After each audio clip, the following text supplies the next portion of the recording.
3, 2, 1. Welcome to the David the Dog Trainer Podcast, episode 139, and 3 episodes in 1 week. Here we are.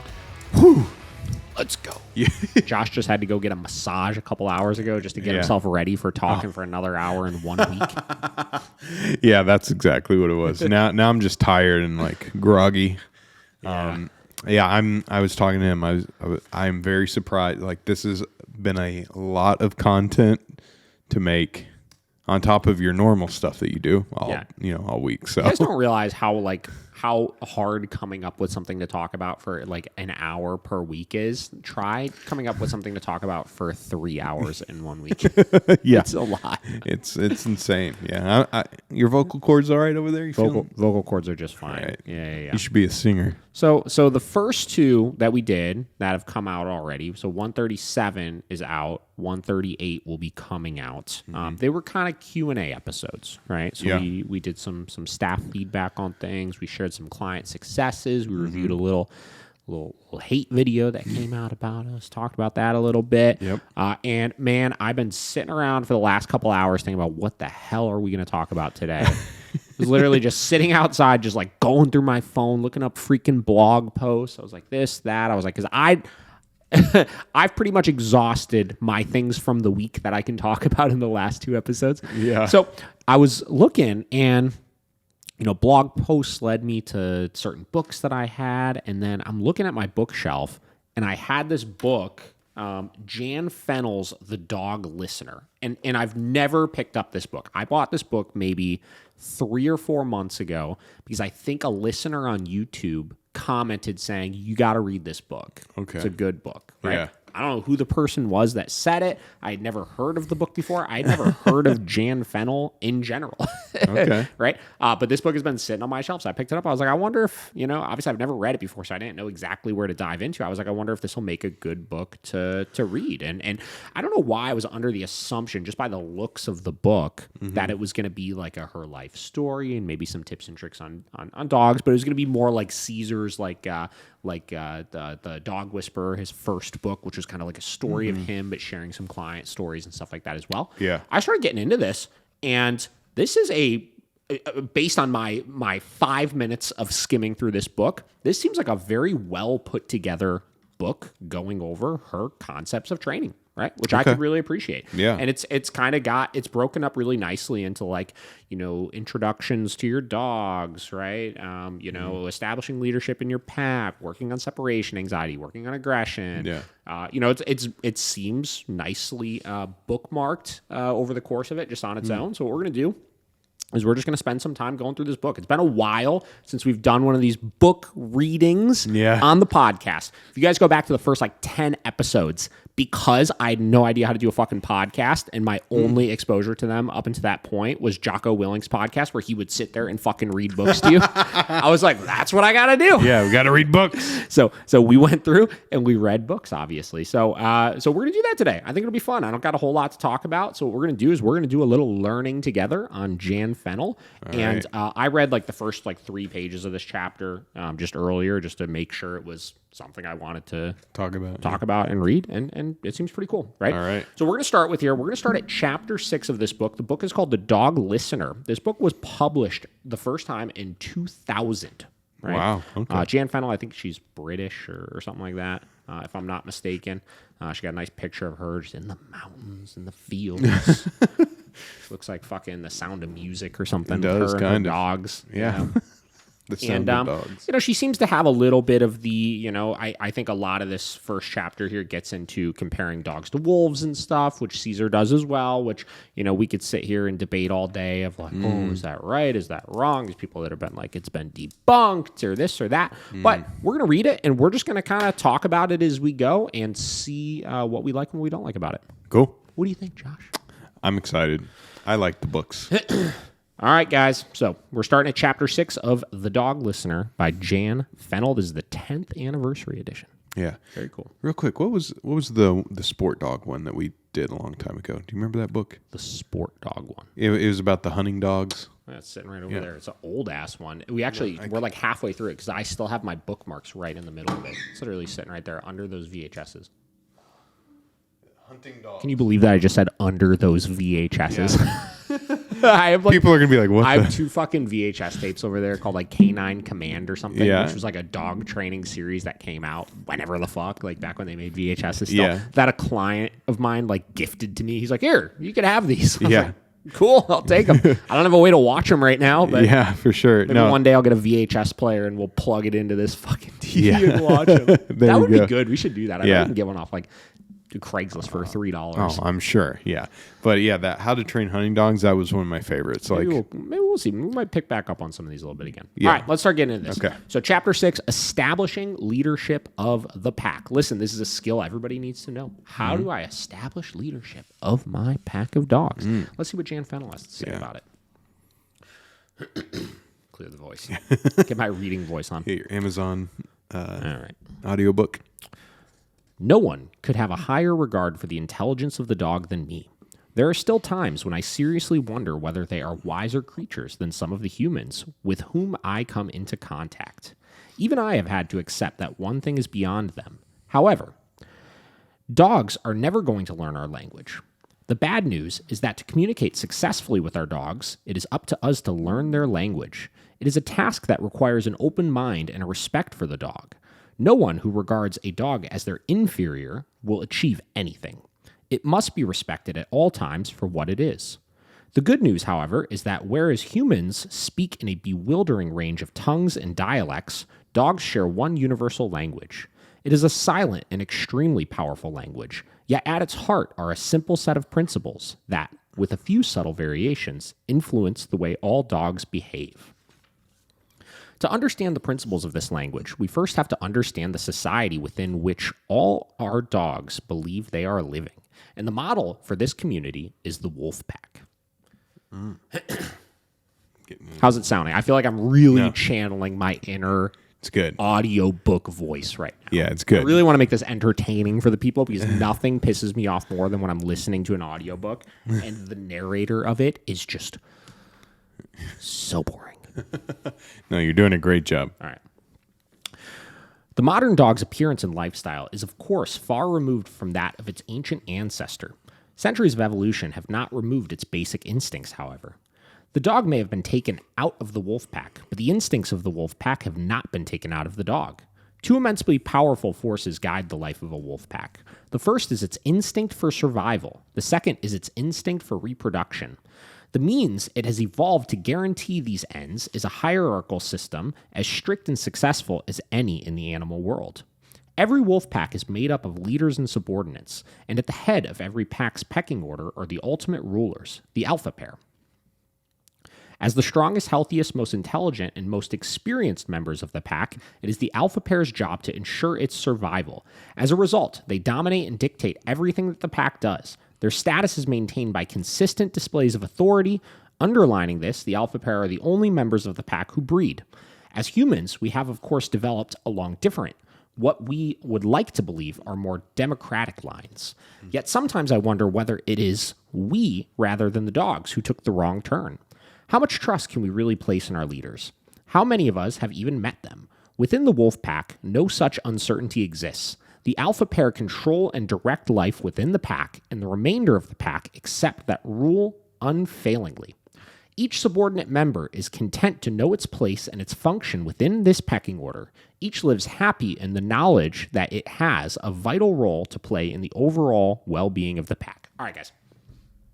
Again, the wolf pack stuff, right? Yeah. I'm not here to say that it's true, that it's false, that dogs are truly these descendants of wolves, that all of the same instincts and the ways they operate and stuff like that are passed down, and that's why dogs do the things that they do, and that, all the hierarchical ways of the wolf packs and stuff like that are really as deep and true as people make them out to be and stuff like that. But let's just take it at its face value right now and say that everything said right there is how we operate our households with dogs.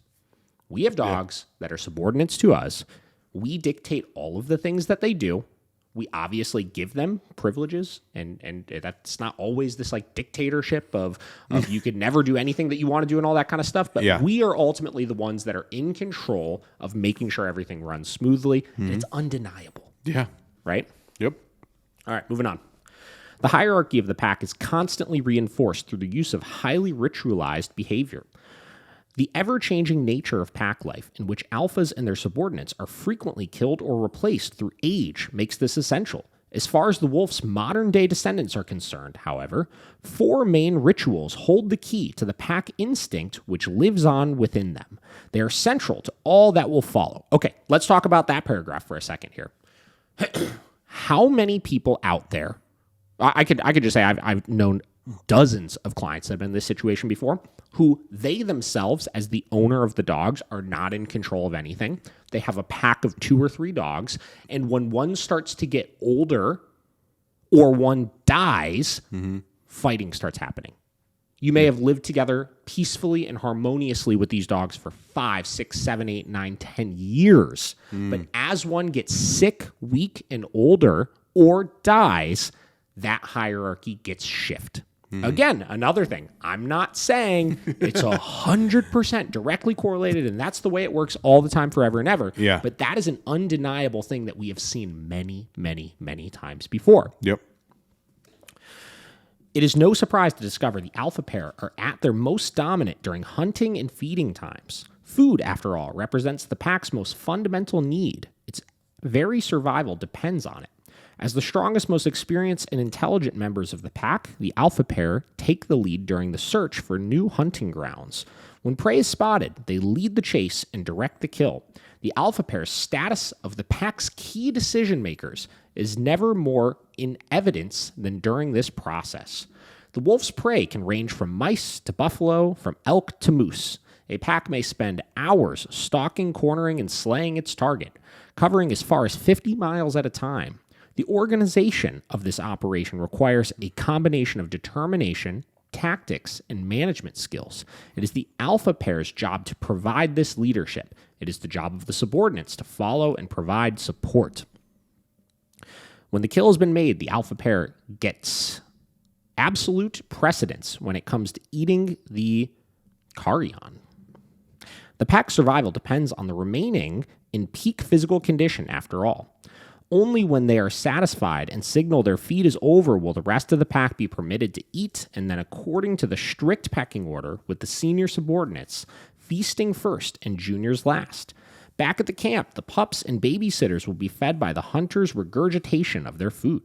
The order is absolute and unbreakable. A wolf will act aggressively towards any animal that attempts to eat before it.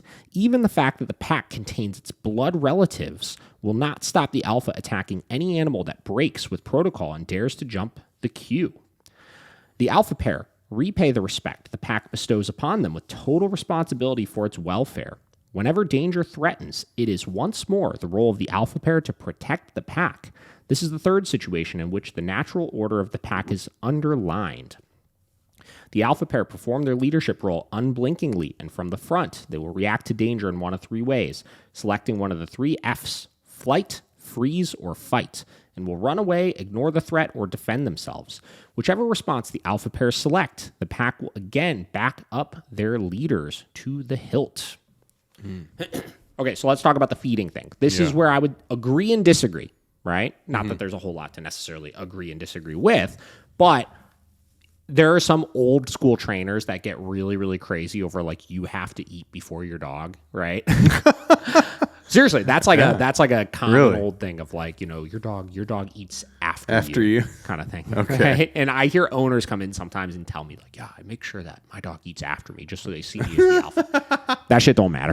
Yeah. I'll tell you that flat out, that shit don't matter, right? But getting back to the pecking order, right? If your dog sees you as in control, right? Meaning you are the one that ultimately would resource guard things, right? Your dog will never resource guard things back to you, right? So let's look at it this way. Most situations where dogs will get themselves into trouble or start guarding are situations where we should actually be the one doing the guarding. Yeah. Right? Food, right? How many times do we see a dog that resource guards food that is extremely impulsive about taking any food that they want anywhere and everywhere, maybe in a non-aggressive fashion, as opposed to how they might be over their food bowl. Meaning maybe they get aggressive over their food bowl while they're eating, but in day-to-day life, they're constantly stealing shit off the counter or trying to snatch food out of your hand while you're sitting on the couch eating chips or whatever the hell it may be, right? That is a situation where you should look at that where the roles are reversed, right? Your dog is resource guarding food from you. Why are you not resource guarding food from your dog? You get what I'm saying? Yeah, I get it. Right? So like, let's look at it this way. We could equate me sitting on the couch eating chips and my dog comes over to try to take them and I tell him no and give him a firm correction for that. Yeah. That is the equivalent of me resource guarding my food to my dog. Yeah. Okay. Right? Yeah. So flip the roles is basically what I'm saying. And look at all the situations where your dog is just taking resources from you and you're allowing it, right? Start guarding your resources a little bit to your dog, right? If you're struggling with resource guarding issues with your dog, right? Yeah. Same with, the affection side of things, right? Like, why is your dog resource guarding you towards other dogs? You should be resource guarding your dog from other dogs in situations, right? Et cetera, et cetera, et cetera. Yeah.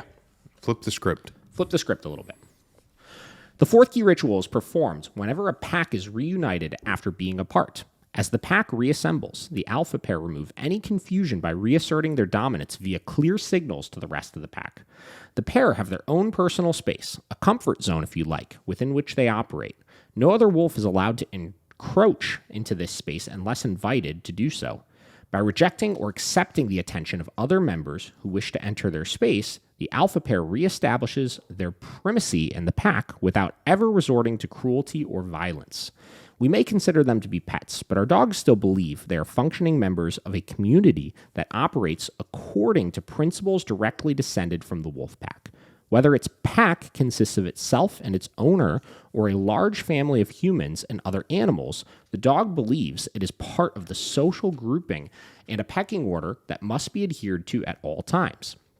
What is more, all of the problems we encounter with our dogs are rooted in their belief that they, rather than us, their owners, are the leaders of their particular pack. Again, they're the ones that guard. They're the ones that solicit the attention, right? They're the ones that keep you out of their space when they don't want it, et cetera, et cetera, et cetera. That's why I was using the example of resource guarding. Is, like I would never tell somebody like, oh, resource guard your food from your dog. Yeah.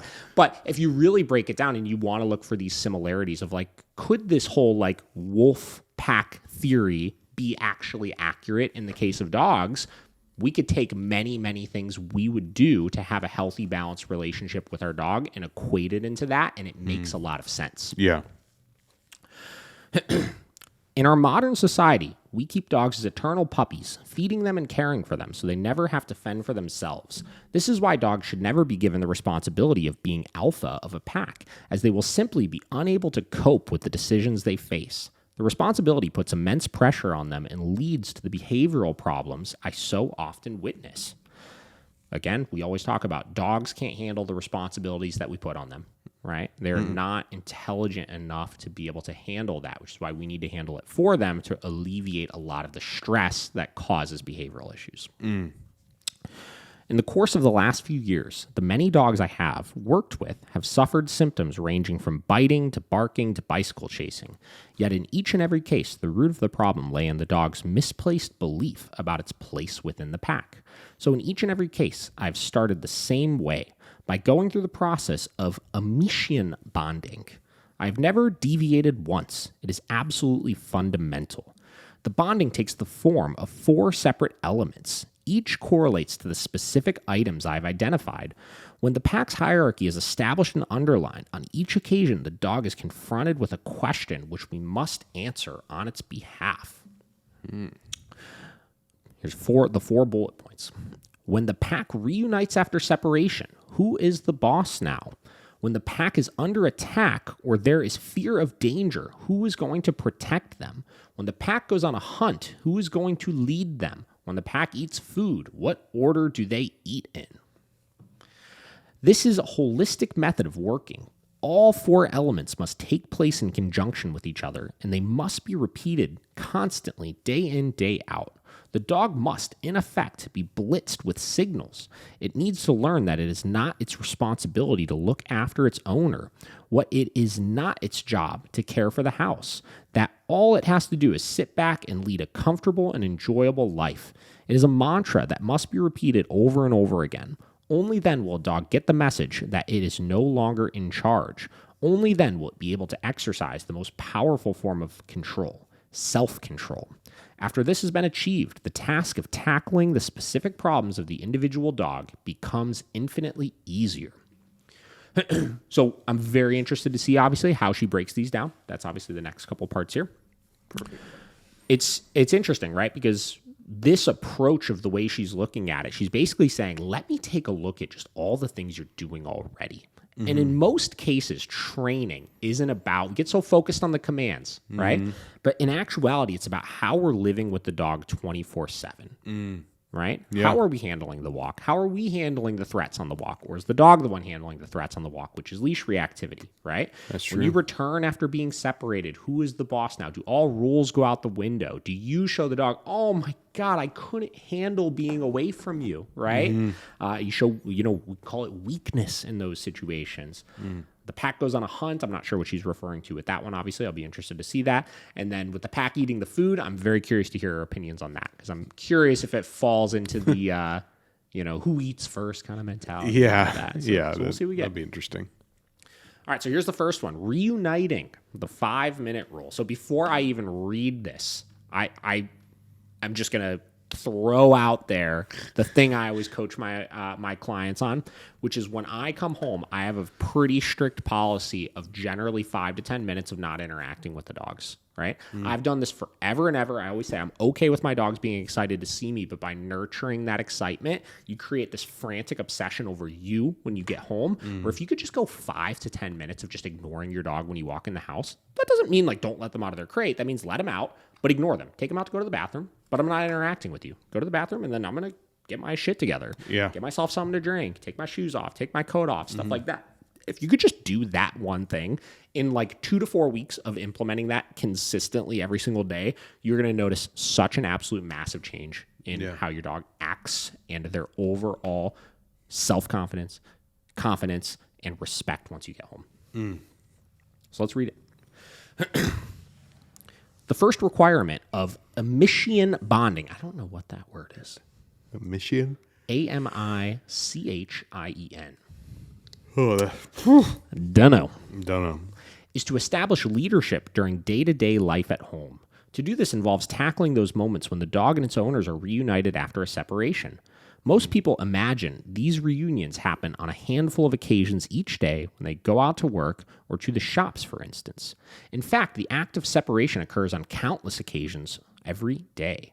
Throughout all that is to follow, the dog should be seen not as a lovable domestic pet, but as a deeply protective, fiercely loyal leader of a wolf pack. So regardless of whether its owner leaves the house or simply leaves the room to go to the garden or the bathroom, the dog sees it as an instance of a charge or child leaving its protective custody. While the human probably knows how long they will be absent, the dog does not. As far as it is concerned, its charge may never return, and it may never see them again. So whether they are away for 8 hours or 8 seconds, the moment the charge reappears, the dog will go through a ritual aimed at establishing its leadership. To readdress this, the owner must begin displaying the behavior of the leader, and the first steps to establish that leadership is learning to ignore the dog. What a powerful skill to learn with your animals. Yeah. Some people are absolutely incapable of ignoring their dog. We see it all the time. I mean, I used to do, like, when I did a lot of, like, consults and stuff with people, I would talk to them, and just curiously, I would just watch and watch and watch. And over the course of an hour-long consult, if the dog was within an arm's reach, they were touching the dog they physically could not stop. Yeah. And the second I made them aware of it, they weren't even aware they were doing it. And then when they went to go stop doing it, the dog freaked the fuck out. Absolute panic. They're so used to that constant interaction. They stopped and it's like, oh my God, what are you doing? Keep petting me. What's going on? Right? I'm here. The more you could practice just ignoring your dog, man. Again, massive changes. Oh yeah. All dogs go through different rituals when they are reunited with their owners. They may start leaping around or barking, licking, or bringing in toys. Whatever they do, it is crucial that the owner turns a blind eye, that he or she pretends it is not happening. Failure to do this means the dog has been acknowledged or paid homage to, that its behavior has succeeded in getting attention and the dog has achieved what it wants. Its primacy has been confirmed. Even by turning around and saying stop it, an owner is allowing a dog to achieve its aim. The key to this, then, is that the dog must not be engaged with in any way. By this, I mean no eye contact, no conversation, no touching, unless it is gently push the dog away. The owner must do nothing. As Cesar Millan would say, no touch, no talk, no eye contact. It's true. Listen, the man has brought some, again, we could debate if you like him or hate him, but he's brought some big things to the table. And I'll tell you that, no touch, no talk, no eye contact, it just flows off the tongue when you say it. Yeah, it does. It just hits every nail on the head of what you should stop doing right now. Yeah. I also like that she said exactly what you predicted. Yeah, by the exactly. way. Now, I like how she went so far as to say a lot of people look at it as just when you leave the house and come home, which frankly, when I coach clients through it, that's what I coach them through, But she was even referencing going out in the backyard. Go to take out the trash, right? Go to the bathroom. Like gaining leverage over any of those situations can really, really go a long way. Yeah. That's smart. I like that. No matter how agitated or aggressive the dog is, it will at some point decide to bring this ritual to an end and walk away. It's because the behavior is no longer getting reinforced. Reinforcement goes away, behavior goes away. Getting to the science, the quadrant of learning we're using is negative punishment. We are removing attention to decrease in unwanted behavior. Removing something the dog perceives as reinforcing. It must be reinforcing. No matter how agitated or aggressive the dog is, it will at some point decide to bring this ritual to an end and walk away. In most cases, the dog will probably take a brief time out to evaluate what has happened. It may very well return and go through the same repertoire again. If it does, ignore it. What is happening is that the dog is sensing a fundamental change in its environment.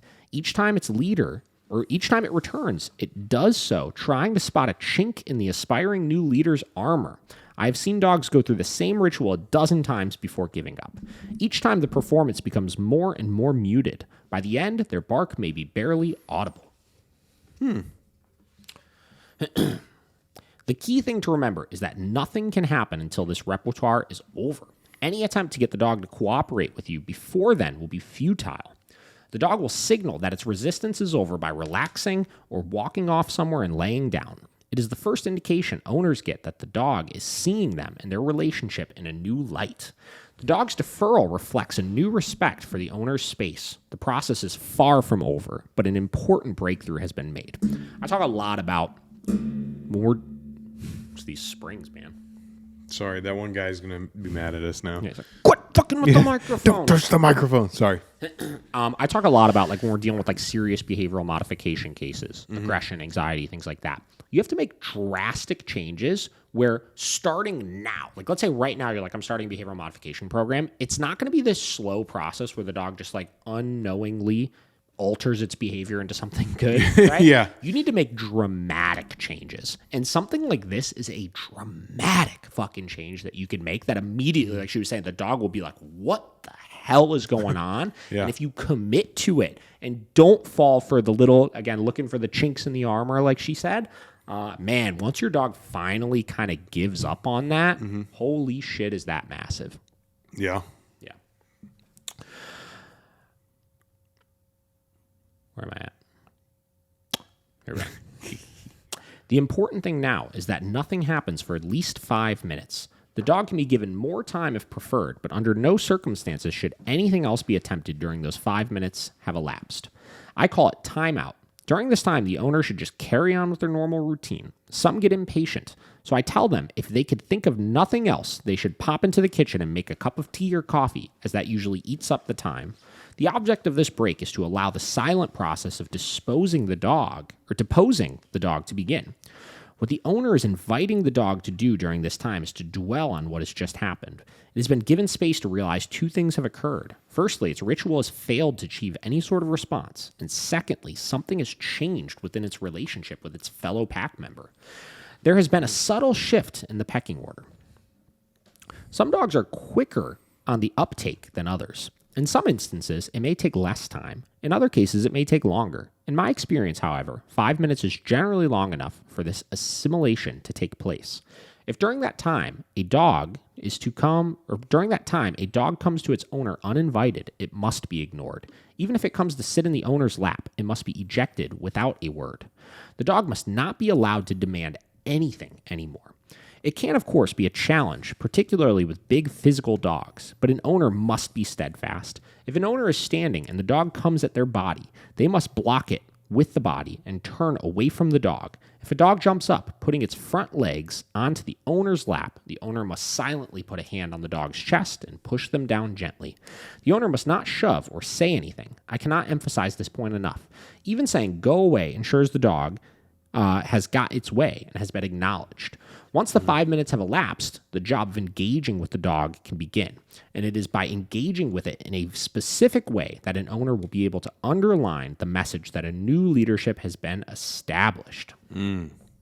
Now, the only thing I really, really love everything about this, and to people out there listening, if you're struggling with your dog's behavior, separation anxiety, over-arousal, stuff like that, I would recommend you follow this to a fucking T. Yeah, it's going to help you so much. The only thing I would add to it is that the reason why she says don't acknowledge the dog is because, generally speaking, getting back to our thing we talked about last time, which is what is actually aversive in the dog's mind versus what is not aversive. Yeah. Most people telling the dog, stop it, go away, this, that, is generally, in some cases, reinforcing. The dog actually wants that to happen because they're looking for attention. The only thing I would add is if you add actual punishment in, meaning something the dog actually finds aversive for the jumping and getting on your lap and stuff like that, this process will probably go 10 times faster as well. Yeah. But it is key that it is something that is actually punishing to the dog. Yeah. I think my biggest takeaway on that was the not even like turning around to say no or not, like zero acknowledgement. Unless it's going to be followed by actual punishment. Yeah. Right? Yeah. But yeah, 100%. Yeah, that zero chink in the armor. Is that what she said? Yeah. Not giving in. Nope. Right? You have to outwill your dog. So many cases when we hear owners that are struggling with something, it's that they give up too fast because you're fighting such an ingrained habit. We did a virtual consult yesterday with a dog. Actually, the last 2 days. I've done 2 of them in the last 2 days to help get this person kind of on track with stuff. She just finished a boarding training. She lives like 4 hours away from us. And she got home, and her dog was still getting really reactive at the fence line. Was doing great with the commands. The walk was good and this and that, but she couldn't get past this like fence issue with the dog. Okay. Right? So what we did is we set up a scenario where we set up the camera on Zoom. Obviously, we did 2 sessions. One working just on making sure all the commands and everything looked good. Next one we set up where we had her neighbor bring out the dog, right? And she's like, I've tried this before. I tried correcting the dog. It didn't work, whatever, right? Yeah. So we had her recreate the situation, and sure as shit, she corrected the dog once or twice. Dog didn't give a fuck. I said, correct the dog again. She corrected the dog again. I said, correct the dog again. Corrected the dog again. Maybe like 3 corrections later, finally the dog completely gave up. You could tell he cared enough about the correction, stopped, moved away from the fence, and then we were out there for like 30 minutes after that, totally ignoring all the other dogs on the fence, giving her 100% attention. At that point, we were able to start reinforcing the correct behavior, and it was a persistence thing, right? It was such a new dramatic thing. The dog didn't believe her. The dog was looking for the chinks of maybe if I fight through this correction long enough, I'll get away with it, which is exactly what had happened every time she had tried it prior to that. She would try to correct once or twice. It wouldn't work. She'd go grab the dog and drag the dog into the house, and just by staying calm and following through and showing the dog, it's not going to work. I'm going to stay more persistent than you. It showed a dramatic enough change where I think we got a report back today. Dog's been fine with it in the couple times that she's seen the dog since, right? Yeah. Hell yeah. So persistence is everything with this kind of stuff, you know? Yep. You can't let them find the chinks in the armor. No. Okay. I often hear, and that virtual session, by the way, guys, is going to be on the next vlog, I believe, because we recorded it. So you guys can actually go watch it. It was pretty good. Nice. I often hear people complain that it is cruel to ignore a dog in the manner I advocate. My response is always the same. The fact is that by establishing my relationship with the dog on the correct footing, I could enjoy its company even more. By allowing myself the time to get on with the other jobs I have to do at home undisturbed, I am able to make the time I spend with my dog real quality time. All owners can begin making that quality time for themselves from the very beginning. I'm not saying for one moment that owners should ignore their dogs from now on. They can still fuss and pet over their companions as much as they want, but on their terms. The dog will be happier in this type of relationship as there is no confusion as to who looks after whom. Major key. Don't feel bad about it. You guys can enjoy your dog later. This is, if you really look at it, like in total, maybe 40 minutes of your day. Yeah, if that. Yeah. All right, next, the come. Once the 5 minutes have elapsed, an owner can begin interacting with their dog according to the new rules. The first task I ask them to practice is getting the dog to come to them when they want. The principles guiding them here are request and reward. I use the word request rather than command advisedly because what we are talking about here is a two-way street. Always remember, we are trying to create a situation where the dog is doing things of its own free will. We want the dog to elicit the owner as leader of its own volitation. The key points I ask people to remember as they move on is that they should always make eye contact and should always call the dog by its name. Most important of all, they should always remember to reward its good behavior when it does come as requested. The choice of reward is entirely the individual's choice. Small pieces of cheese or chopped liver or meat strips make very effective tidbits, I find. But here, it is up to each owner. Whatever your dog likes. A woman once asked me whether she could give her dog a whole tin of dog food. Given the amount of rewarding involved in the early stages of the process, that would produce a rather overweight dog. So she's talking about obviously using the come command to solicit the attention, which I'm a big fan of in a lot of cases. I usually talk about if I'm going to pet one of my dogs, I'm generally not going to go up to them. I'm going to call them to me. But more of that has to do with kind of getting them into a little bit submissive of a state of mind before I pet them, and also giving them a little bit of an option, especially when it pertains to guests. If they don't want the interaction right now, right? If they're kind of staying away from a new person because they're stressed out about them or uncomfortable, I do want to give the dog a little bit of a choice in if they're uncomfortable staying away from those triggers. The important thing is that the second the dog comes, the reward is offered in the dog's mouth and that the dog is told, good boy or good girl. I also suggest owners gently stroke the dog's head and neck. From the very beginning, they're establishing an important principle. The dog has done what has been asked to do, and the minute it has done so, it has benefited. By rewarding the dog with food, repeating praise, and stroking the dog in a hugely important area of the body, the owner is sending out a powerful message that it will be replicated time and time again from now on. If the dog comes to the leader when it is asked, that leader will reward it. This is a crucial stage in the early establishment of an owner's leadership and should be practiced until the response is exactly what he or she requires. It is quite possible, for instance, that the dog may respond to the attention and the stroking in particular by becoming agitated once more. If the dog starts to slip back into its old ways like this, the owner must at this point stop immediately and leave the process for at least an hour before starting again. The dog must understand that there are consequences to its actions, and just as good behavior is rewarded with food or attention, undesirable behavior produces a less enjoyable consequence. It loses what it craves most, its leader's attention. If this does happen, I ask owners to simply repeat the process from the beginning and keep on repeating it calmly and consistently until the dog understands what they want. It is vital that owners don't rush, and most of all, don't become angry. I ask them to keep their pulse rate low at all times. I keep them to remember Kipling and keep their heads. In addition... What? I didn't say anything. Oh. An additional tool at this stage is the creation of no-go areas within the house. Early on, a dog can be taught that certain areas of the house belong to the leader. Again, the dog will recognize the principles at work from its instinctive connection to the wolf. Within the pack, the alpha's space is respected at all times. Subordinates enter this space only at their leader's invitation. So just per that, only thing I would add again is just actually correcting the behavior as opposed to stopping for an hour before you start it again. It'd just make it go so much faster. Gotcha.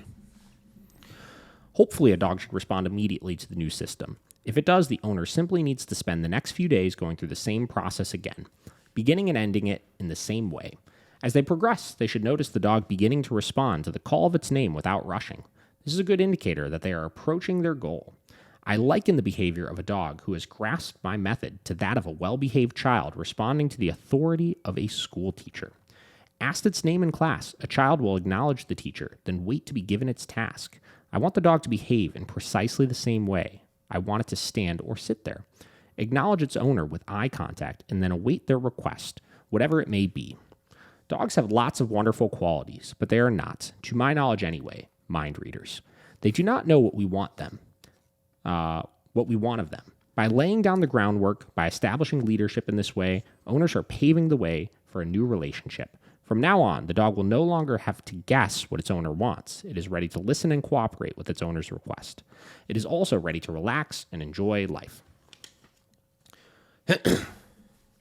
So again, I agree with virtually all of that. I think when they got into the come command stuff, I don't think that's as important. Obviously, she was using that as a way to teach your come command, and I'm sure she has some sort of opinions on why she's implementing it there, to establish more hierarchy things and stuff. I think you could probably separate your come command into your actual training and just implement the key, which is when we get home, don't get super jacked up, learn to ignore your dog a little bit, make them realize they are not in control of controlling you the second that you walk back into the house. All right. Number 2, danger signals. One of the messages I emphasize when I'm working with owners is that all the 4 elements of Amichien bonding must act in conjunction with each other. As they begin the first part of the bonding process, they should also begin dealing with a second key area, what I categorize as moments of perceived danger. This most commonly manifests itself at home when visitors arrive. We have all witnessed dogs going berserk at the sound of a doorbell or knocker. There is not a postman or milkman alive who has not been at the receiving end of this sort of unwanted attention. Again, the key to understanding this behavior lies in the pack. If a dog believes it is the leader of its pack, it believes it is its role to defend the pack's den. So in instances like this, the dog is responding to an unidentified threat. Someone or something is about to enter its community, and it is anxious to know precisely who or what it is. It believes it is then its responsibility to deal with the intruder. There are 2 elements to the process I ask owners to go through here. The first involves the owner, the other, the visitor. When the dog begins barking or jumping up at the sound of someone at the door, the job of its owner is to thank the dog. The point here is that the owner, as the leader, is acknowledging the vital part the dog is playing in the pack. The dog has realized there's potential danger and has alerted the decision maker. It is like a child that has told its parents that there is someone at the door and has been thanked for doing so. Relieved of the responsibility, the dog can get on with leaving the decision maker to decide whether this visitor will be allowed through the door. What do you think about that? Listen, I watched a video one time somebody sent me, and it was a video of some guy. I think it was in Europe somewhere. It was like Britain or something, right? And this guy was basically made this whole video on how he was watching this German Shepherd while its owners were out of town. He's like pet sitting the dog, and the dog was really bad about reacting out the window. And for like a week, all he did is the dog would start barking, and he would go tell the dog thank you, then walk it into another room, and just did that a gazillion times. And I don't think there was any real progress that was actually made in that video. Yeah. Like, first off, we have to say, okay, and again, we'll get more into this and see what the rest of the opinions are, obviously. But, like, your dog doesn't know what thank you means. Yeah. You know what I mean? Like, it doesn't, right? No. So using thank you as a way to address a problem, this is where you get into, like, some of the nonsense of some of these, like, opinions of training, right? Now, maybe she'll say somewhere along the lines of, like, well, the dog will be punished if they don't stop after thank you, to which, at that point, you're just training a cue of thank you means stop doing what you're doing, or else a correction will continue after it, right? Yeah. But it's not because you're telling them thank you and the dog believes, wow, I've done my job of alerting the leader of the house that somebody's there. Yeah. Right. So let's go on. Let's see what we get. Yeah. All dogs are clearly different. Some will have developed worse habits than others, so there will inevitably be different reactions. From both the dogs and the humans, experience has taught me that there are 4 ways of approaching this situation. Firstly, owners can permit the dog to come to the door with them. If this is the case, however, the guests must be asked to completely disregard the dog in the same way that the owner has been doing after separations. It must be explained to them that whatever their instinct, they must not fuss over the dog. Now, that's a great habit to get into if you're walking into somebody's house that has a dog. But it has nothing to do with like, as any sort of like hierarchy thing or anything like that. And it solely has to do with you not, the dog is probably checking you out and figuring out if you're okay or not, right? Yeah. So the dog coming to the door, you need to be totally still, because if in that moment, before the dog is totally comfortable with you, you start messing with them, you put yourself at risk of being bit, which is why we don't recommend doing this. I don't want the dog to be in charge of deciding if my guest is okay or not. Yeah. And I shouldn't have to have my guest say like, be 100% still or else you might be at risk. Right? Yeah, right. This is, I know, very difficult, particularly for those who love animals. And in the case of dogs that are right up there in people's faces demanding attention. So the first alternative to this is to offer the owner the option of putting the dog on a lead. This will allow him or her greater control if the situation becomes difficult. If the dog's behavior is truly unacceptable, the next alternative should be applied and the dog should be asked to go into another room. It is vital that this is not seen as an act of exclusion or punishment, however. The dog must not be physically shoved or lifted out of the way. It should not be thrown out of the house into the garden, for instance. Throughout the process, I want the dog to be making positive associations with its behavior in certain situations, so this should be done according to the reward principles already established. The dog should be praised for recognizing the danger, then removed from the decision-making process and given a favorable tidbit for cooperating. The door can then be shut so that it is out of the way temporarily. Okay, so basically what you're doing is you're doing a redirecting process. You're trying to get the dog into a state of mind of guest coming over, predicting getting something in another room that they really, really want, right? So it's a process of, I suppose you can call it like counter conditioning, or technically that would be classical conditioning. You're classically conditioning a guest coming over, meaning you go into a room and get something really fun, which gets your attention a little bit off of the person coming in, which should hypothetically make you a little calmer, but again, in practice, questionable. We'll see. Yeah. By dealing with the situation in this way, the owner will create the time and space to tell the guest what is going on. The visitor can then be briefed to behave in the same way as is now the norm. Once this is understood, the dog can be safely let back in the living area. I always ask owners to be sure the dog does this without anyone speaking to them as they enter. If this happens, the dog should recognize the situation as normal and begin behaving as it has been. Mm-hmm. The fourth and final option for dealing with this area applies if a guest either doesn't believe in what the owner is doing or simply cannot understand it. Children, of course, are the most obvious example of the latter, and I will deal with them in detail in due course. In this case, it may be best to leave the dog in a separate room. This may be the best course of action, too, if you have friends and family who simply will not go along with the process. For most people, it is not worth falling out with friends and family over. Okay, so I agree to some extent with that last part of like, listen, if you got family members, we talk all the time, that are just fucking idiots and like don't follow any of the rules of your house, are constantly pestering your dog, and it's creating problems, put your dogs away. Don't bring them up. There's no reason to fight that fight then at that point. Now, my issue with this kind of method at this point is that you're solely dependent on your guest is the one that's actually training the dog. Yeah. You know what I'm saying? Like, I'm not in any control of the dog where I can say, regardless of what the guest is doing right now, I can keep you under control, which is a problem, right? Yeah. They're working through association, which is a powerful thing. Listen, if you can get every single person that steps into your house to follow every freaking direction that you have, then like over time, your dog's behavior will get calmer. If, there's nothing exciting, like people come over, you get ignored by them. Right? Yeah. People come over, you get ignored by them, right? Yep. That will create a calmer dog over time. The association will go from, oh my God, people come over and it's the greatest fucking thing in the world, to people come over and it doesn't really bother me a whole lot, right? But that's where training comes into play, right? When you have training established, you get the best of both worlds. And regardless of what your guest is doing, you could keep your dog under control, right?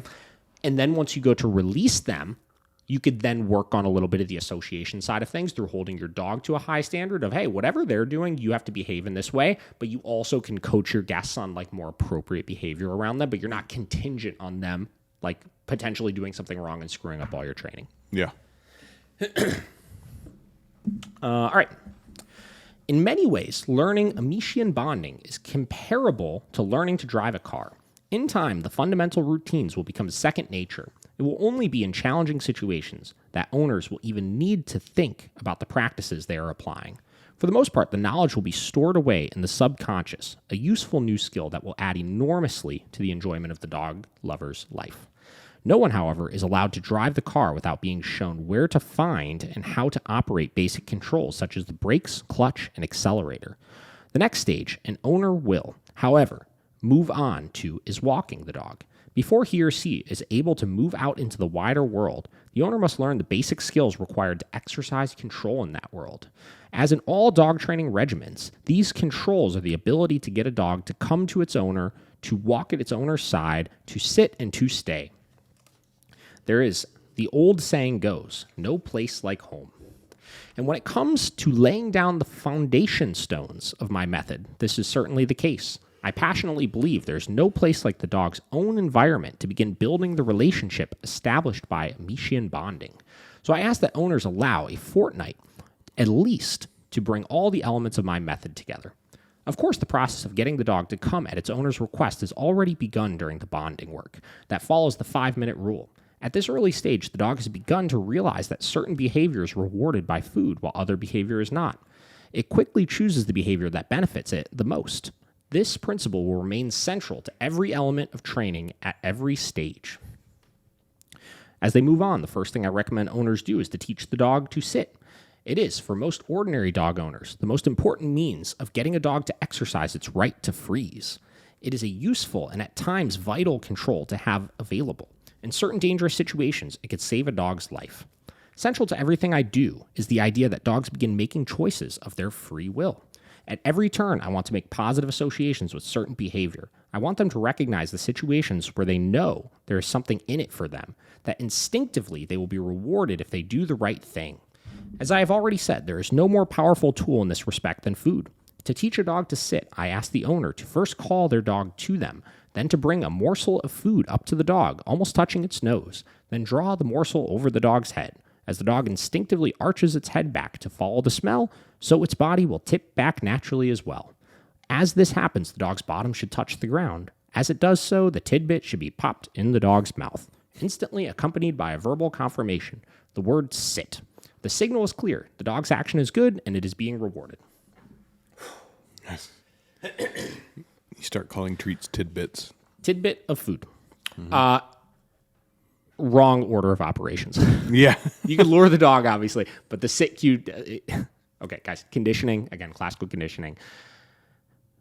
The neutral stimulus needs to come before the behavior. Sit happens, we then get the dog into the sit, then we reward the dog so that sit predicts the behavior. So many old school trainers do this overlaying thing of like, I say sit after the dog sits, and they'll associate it with the thing that they're doing. It's not how classical conditioning works, guys. I don't want to read all about training commands here. Let's see That's what we fine. got here. All right, we're going to move to the next step. How many of these are there? What did we say? 100 pages, some shit? Yeah, something like that. Power. All right, so we're going to move on to number 3. So the rest of this is just teaching, obviously teaching the different commands. Right? Yeah. So 3, taking charge of the walk. The first disciplines, coming, sitting, and heel work, should in almost all cases take no more than a week. They provide the foundation for the next major area, going on a walk, which is equivalent in the dog's eyes to leading the pack on a hunt. People's walking habits will, of course, vary considerably. Some will only have the time to take their dogs for a short walk each morning and evening. Others will be free to go on long and frequent walks at any time of the day or night. My method is intended to fit into all lifestyles. Whatever the situation, the key to this element of the process is that owners take charge of the walk. By far the easiest way for the owner to know if the walk is going according to plan is to ask themselves if they are happy and in control. Once more, calmness and consistency are crucial. The first task is to get the dog used to a lead. I personally prefer light rope leashes. Chains to me seem like weapons, and if you bear in mind that a dog only pulls on a lead because it believes it must, being leader, any form of physical restraint will not change its mind. The dog's mind must be changed as to its role in the pack. I ask owners to call their dog to them, then using a food reward, place the lead over their head. This is without doubt one of the most intense moments of the method. It marks the first occasion when the dog has been denied the option to flee.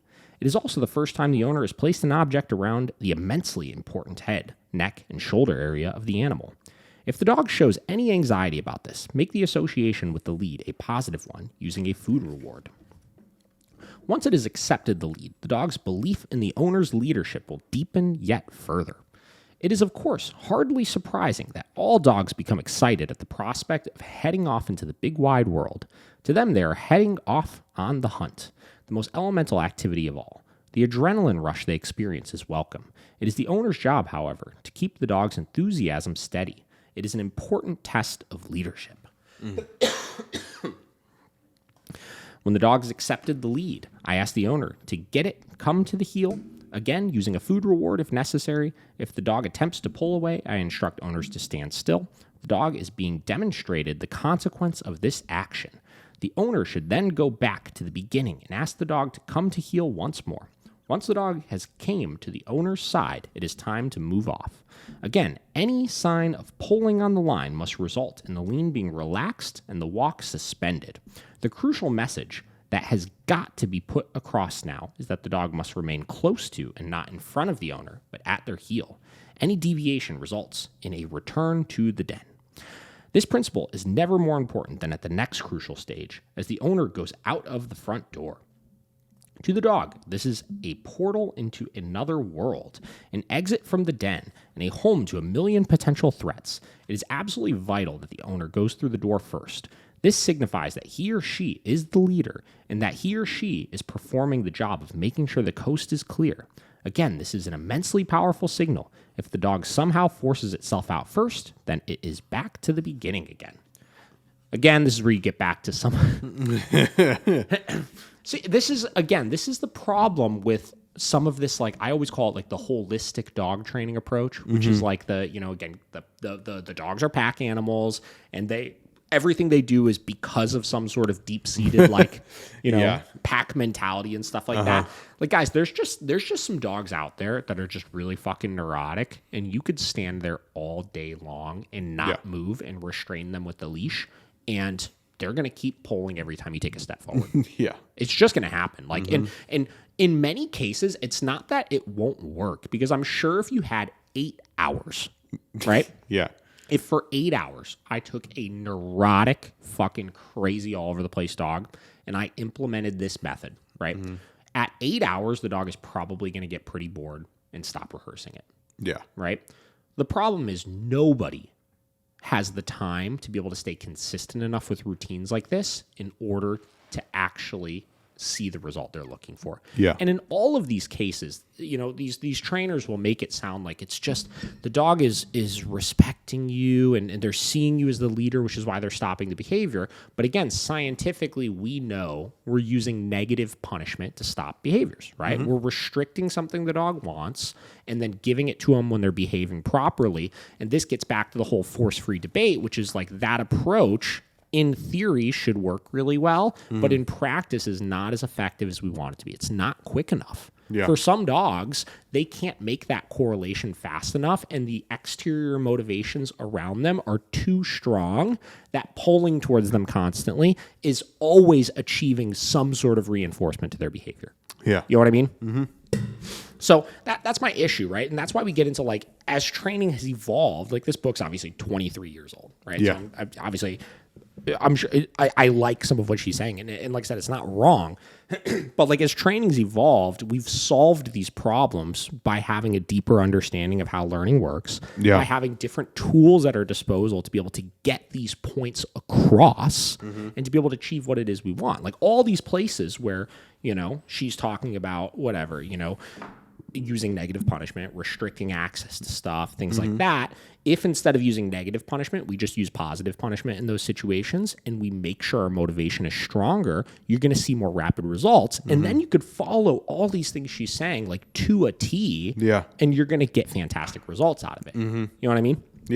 But like back then, 23 years ago, I wasn't training dogs, right? But I'm assuming the training climate was much different. People weren't really using, things like e-collars or pinch collars, or obviously they were using choke chains, but, there was a different philosophy behind it. Yeah, for sure.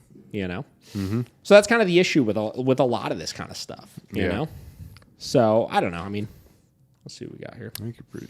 Yeah, I mean, we're almost an hour in. Let's go ahead and we're going to touch on the last part here because the rest of this just gets into, teaching the walk, right? Which obviously we know how this principle works, right? Yeah. She believes the dog needs to be following you, right? Mm-hmm. Basically, we're doing consistent drills, routines, or rituals, as she says, of stopping and restricting access of continuing to go to eliminate pulling and get the dog following you. Yep. Not a flawed logic at all, just not as effective as it could be. So part number 4 here, we're going to jump right into, is the last part of the chapter, is food power. The controls applied in the wild by wolf packs are, of course, beyond us. Even if we wanted to, we are physically incapable of replicating the aggression and extraordinary body language with which the alpha exerts its leadership. Yet by adding a little human ingenuity and subtlety, I believe one of the most potent tools available to the alpha is available to us. Obtaining the power at feeding time is an immensely important element of Amichien bonding. For reasons that will be obvious, I call this element of the technique gesture eating. It is an element I ask people to apply for the first 2 weeks or so only, if at all possible. I prefer every human member of the family to participate. By acting as a team, this will allow them to communicate an immense amount of information and establish each of them at an upper level of the household's hierarchy. Again, the overriding priority here is to be consistent, so it is essential this is repeated at all the dog's meal times during this period. Many people, for practical reasons I can understand, feed their dogs during the evenings only. For maximum impact, I prefer it if dogs are fed twice daily, once in the morning and again in the evening. The technique is simple. Before preparing the dog's food, I ask owners to place a small snack, one per person in the home, on the plate on a raised working surface. Anything will do, a biscuit, a cracker, or a piece of toast. I then ask them to place the dog's bowl next to the plate, making sure the dog is paying attention. They should then proceed to mix its meal. Once this is done without speaking to or looking at the dog, each member of the family should reach for their snack and eat it. Getting back to actually legitimately eating first. Yeah. Only when everyone has finished eating their biscuit or cracker should the dog's bowl be placed on the floor. This should be done again with as little ceremony as possible and only minor recognition of the dog. Then the owner should walk away and leave the dog to eat in peace. The message here is clear and powerful. As in the wolf's pack, the pecking order is clearly displayed at feeding time. It is the leader and its subordinates who eat first. It is only when they are satisfied that the next ranking member of the pack is able to eat its meal. To underline this message, any dog who walks away from its food during mealtime must have its bowl removed immediately. Owners should not worry about it starving. When it comes to matters related to mealtimes, dogs will pick up the thread extremely quickly. Take my word for it. The point here again is that the dog must learn that only acceptable behavior is rewarded. It is the leader who dictates the terms under which food is distributed and eaten. If it does not adhere to the leader's rules at mealtime, it will miss its turn. Dogs are pack animals. They like to live in groups. I often say to people that 2 dogs are half the work of 1. They do play together, they do amuse each other, and when the owner is absent, they provide company for each other. Whatever the domestic setup, however, it is important to remember that the dog regards the other animal, including the humans, that share its space as fellow members of the pack. We all need to live by the rules, and the dog is more willing to live by the rules than we are. The key to everything I do lies in establishing a set of rules that the dog will understand, within the context of its pack. Once an owner has begun applying the 4 principles I have outlined here, it should take him or her around a fortnight to get their dog to digest these rules fully. Of course, no 2 pets are the same. The more damage the dog, the longer it takes. The more severe the behavior, the longer it takes. There is no place for fear or pain in my method, so my message is always the same. Be patient, be gentle, and it will happen. You pretty much hit her to a T on everything before you got into it. I'll tell you, when I first started, I think I had a little, I don't want to say higher of hopes. Like I thought it was going to be a little bit, I think there's going to be a little bit more of like useful information to it. And I think the first section, like talking about, the coming home, like that was the best chapter of them all. It hit the nail on the head. The rest of it, not so much. Yeah. And then at the end, it gets into the, we don't use fear or pain. It's like, but at the same time, like you're kind of living these like hierarchical rules of like, okay, cool. Like you're saying you're disciplining the dog for things by like removing stuff from them. But like, well, what if that doesn't work? Yeah. What do you do then? You know what I mean? Yeah. And I feel like a lot of these old school trainers, man, like they're subtly using a lot more correction. Is like Caesar is kind of like that, right? Mm-hmm. He talks a lot about the human side of things and what not to do, which is very important. Yeah. But he doesn't talk as much about delivering corrections and stuff like that. He kind of nices them over and interrupts the dog and this and that. But in actuality, like you watch episodes of The Dog Whisperer and stuff like that, like dude's jabbing these dogs pretty good for things they're not supposed to be doing. Yeah. You know? Where I'm not saying she's doing that, obviously, but a lot of these old school trainers kind of fall into that same realm of stuff. Right? Yeah, for sure. So it's not bad. I mean, listen, that is one chapter of it. I'm very interested to see. She's got a couple chapters in here that are solely designated to like specific problem behaviors, right? Like working through aggression, working through separation anxiety, stuff like that. So we'll have to at one point get into those as well and see what her takes are on actually working through behavioral issues, because those methods if you go adopt a brand new dog and the dog is pretty stable and doesn't have major behavioral issues and you follow those methods, you're probably going to have a pretty good dog. Yeah. You know, but when you're combating dogs that already have a big like relational issue, that's where things get a little bit more challenging, when associations are strongly ingrained with dogs. And that's where like those methods are just not as easy as they make them out to be. Yeah. But that first part, like I said, I definitely recommend everybody follow that shit. Yeah. No, that was really good. But then, she got real holistic on us. And little holistic with it. You know? So. But it's just really funny to me. You literally like called it like every single time. It's just on spot of what she was going to say. It's interesting, right? Because again, 23 years ago, right? Like training's evolved since then. Like I really try not to be too strict on this, because I'd be very interested. Like I don't know if she's still training or not, obviously, but like, what are you doing differently 23 years ago versus now? You know, what's different about your methods? Have you applied some modern techniques? Like, for sure. Have you changed some of the things as far as like how we're giving commands and teaching commands and stuff like that, and the order in which we're doing so, and following a little bit more of like the science behind things? Yeah. But I like reading this kind of stuff to learn those things, because there always is little bits and pieces you could pull from stuff like that and apply it, right? Yeah, and like I said, the way she articulated the coming home, right? Let's say hypothetically I read this entire book and everything else is trash in it. That was one really good, well-articulated thing that I can take and apply into my training. And this is where, looking at this from like, people ask me all the time, like, how do you become a dog trainer? It's by reading shit like this, even if you might disagree with 99% of it, and pulling bits and pieces that you like and doing that regularly over the course of the years. And your communication with your clients and your training abilities will just improve greatly and compound over time. Yeah. So, do you, like that era of that like dog training, I feel like, do you feel like that became like prominent because, pretty much everything before that was like the kind of yank and crank thing was the more popular. So it was just kind of like the ebb and flow of like, I think it was probably a little bit of both, right?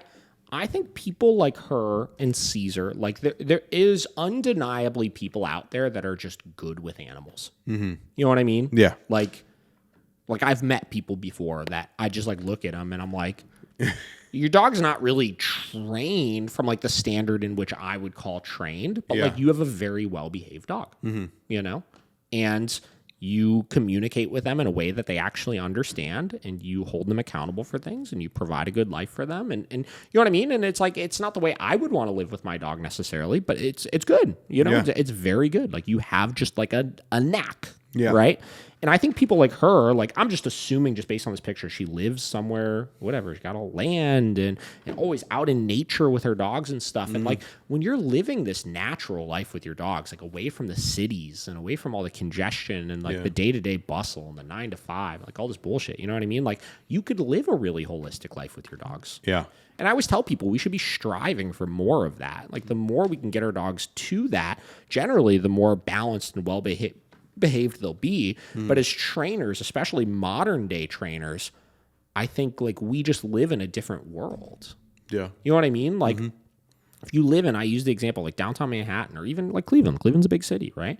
Like a lot of these methods, it's not as conducive to your day-to-day needs. Like you can't just like stop every 4 seconds and have your dog just learn, oh, we don't walk anymore because you were pulling and all of that, right? Like you can't just do that, because when I walk out my front door, not here, but at the facility, there's so much stimuli going on around them that is just not going to be like punishing enough for them. Yeah. It's not, you know, and you got to up the ante a little bit. You got to add more corrections and stuff like that into it. Yeah.